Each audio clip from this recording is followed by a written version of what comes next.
Discussing about shock. So what is shock? Shock is a syndrome, group of sign and symptoms which leads to two things. One is hypoxemia and decreased hypoperfusion, oxygen and decreased blood to the tissues. This is what is shock. So shock is defined as a constellation of signs and symptoms which leads to hypoxemia and hypoperfusion of the distal tissue, and it is a combination of signs and symptoms to a patient. So how to manage? So what are the types of shock and how to manage shock is very much important. So shock is basically divided into two types. It is of two types. One is hemorrhagic, another one is non-hemorrhagic. We can also classify traumatic and non-traumatic. Hemorrhagic also two types. One is visible blood loss. Another one is non-visible blood loss. Actually, this is a space something called as retroperitoneal blood loss. Okay, retroperitoneal blood loss. Suppose the patient comes to us with a history of road traffic accident. Okay, on arrival, patient BP is 110/70, but after 2 hours, patient BP drops by 90/60 with tachycardia. So there is some ongoing bleed going inside the body. So it might be inside the chest space, pneumothorax. Okay. Another one is your abdominal, and where more space in the abdomen is retroperitoneal cavity. Another one is pelvis fracture. So it is non-visible blood loss. This all is non-visible blood loss. What is exactly is visible blood loss? Visible is which you can see. It is something called as floor, which is seen on the floor. It might be some external injuries, bleeding. Okay. Cut in the veins, arteries and blood you can see. Okay, so it is a visible blood loss. So another one is non-hemorrhagic shock. So it could be hypovolemic. Hypovolemic is due to dehydration, due to vomiting and diarrhea, due to heat stroke, due to diabetic ketoacidosis, syndrome called as hyperosmolar non-ketotic coma. Then non-hemorrhagic also septic shock. One is septic shock. Another one is cardiogenic shock. Another one is cardiogenic shock. Septic shock, cardiogenic shock. Then distributive shock. And there is something called as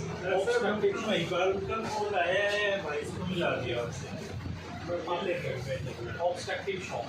So these are the classifications: septic shock, cardiogenic, distributive, obstructive shock. Okay, so basic classification of shock is traumatic, non-traumatic, hemorrhagic, non-hemorrhagic. Hemorrhagic is which you can see visible. Non-visible is inside, either inside the chest, inside the abdomen, inside the pelvis, or femur fracture. Okay.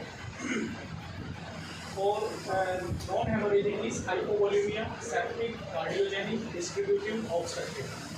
Visible blood loss, non-visible inside the body cavities, and bigger cavities are, one is your thoracic chest, another one is retroperitoneal. Okay.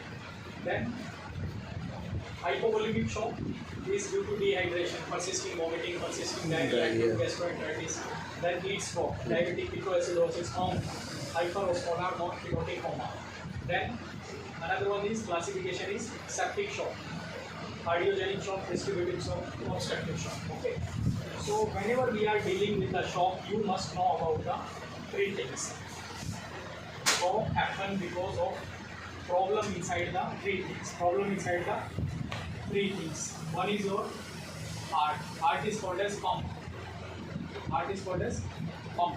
Another one is your blood. Another one is your vessel that we call pipe. Third one is your blood. Which we call fluid. So there are three things in a shock. One is your machine that we call pump. and your heart. Another one is blood vessels, pipes. Okay, pipe is your blood vessels, arteries, vein. Third one is your blood, which is your fluid.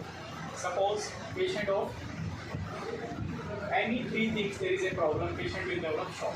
Example, patient is having myocardial infarction. So problem is inside the pump. Pipe is okay, blood is okay. Okay. Second, cardiomyopathy, DCMP. So problem is inside the heart. Second one, vessel, distributive shock, septic shock. What happened? Vasodilation. And another one shock is your neurogenic shock. What happened there? Pump is okay, fluid is okay, blood vessel get dilated. Blood vessel get dilated. Suppose this is the diameter of blood vessel and it will become this. So patient will develop what? Shock due to reduction in the cardiac output. Third thing is fluid. Patient is having trauma. There will be blood loss. Patient will develop what? Shock. Pump is okay, pipes are okay, and what? Fluid is not available. So these three things you must know when you are dealing with the shock. What is that? What is that? Three things. Pump, First is heart, heart. What is that? Pump. Next one is yours. Next is your blood vessel. Blood vessel is your pipe. Third one is your blood. Blood is your fluid. Blood is your fluid. So whenever there is a problem inside the pump, pipes, fluid, patient will develop what? Shock. So I will give you an example. You have to tell. Myocardial infarction. Which type of shock? Pump. Which type of shock? Cardiogenic shock. Hemorrhagic shock. Where is the problem? Fluid, blood. Which type of shock? Hemorrhagic shock. Patient of loose motion, vomiting. Where is the problem? Fluid. Which type of shock? Hypovolemic. Septic shock, vasodilation. Where is the problem? Pipe. Which type of shock? Vasodilatory shock, distributive shock, and whatever something called as septic shock. No, the fluid is okay.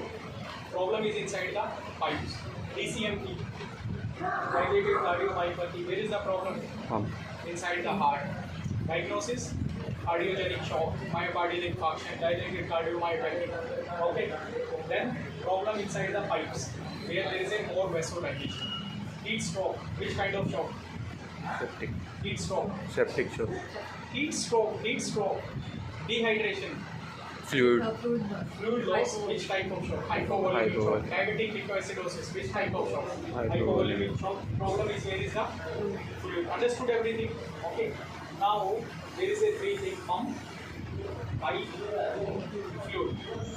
Pump, pipe, fluid. All three, for every kind of shock falls under this. If you know the problem, you can treat that. Suppose if patient is having septic shock, so what you will give? Whether you will give fluid or you will give vasoconstrictor. You will give something called as vasoconstrictor because problem is inside the pipe. If patient comes of a dehydration, you will give dopamine, NORAD or what fluid? Very good, you will give fluid. If not managing with fluid, we will end up to dopamine. First we will give this.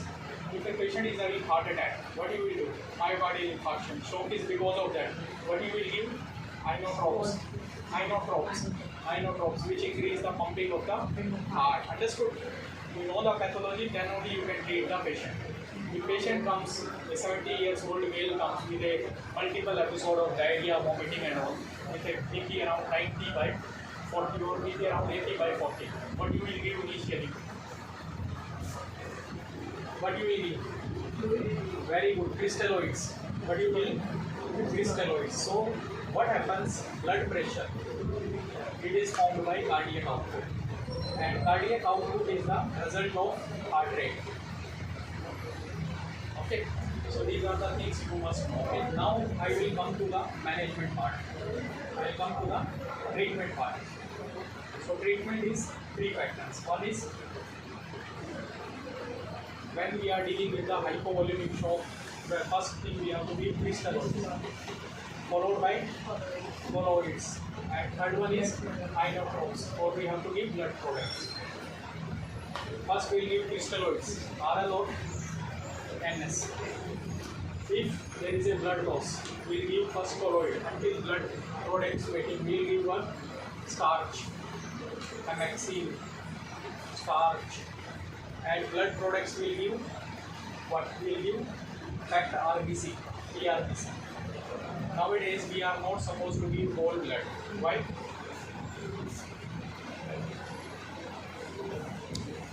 Just why we are not supposed to give whole blood? पहले हम patients को whole blood देते थे, आजकल हम whole blood नहीं देते. क्यों? Because out of whole blood you can make 4 things: one PRBC, Yes. one RDP, one FFP, and cryoprecipitate. When you can make out of one blood 4 things: one PRBC, one RDP, one FFP, one cryoprecipitate. If patient comes of AHP 7.0 gram. So what we can give? If we are giving a whole blood, along with whole blood we are giving RDP, platelets are normal. We are giving FFP, we are giving cryoprecipitate. So we can give these only one PRBC and we can save 3 things: RDP, FFP and cryoprecipitate.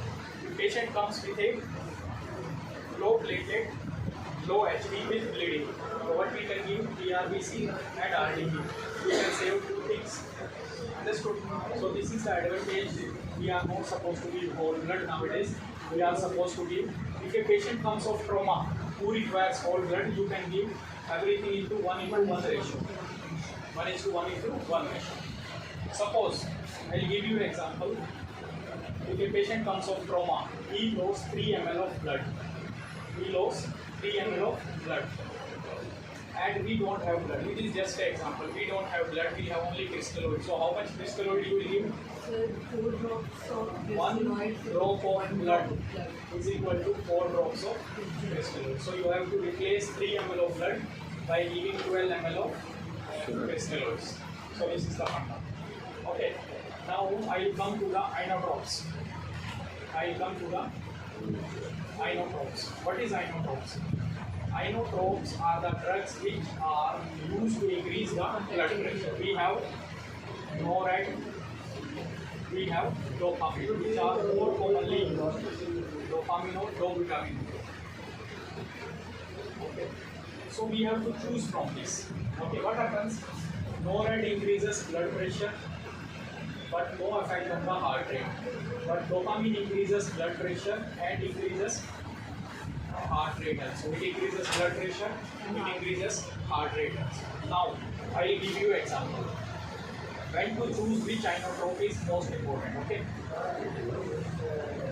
Suppose we have patient of systolic blood pressure 70, okay, heart rate is 90, or let us say heart rate is 60.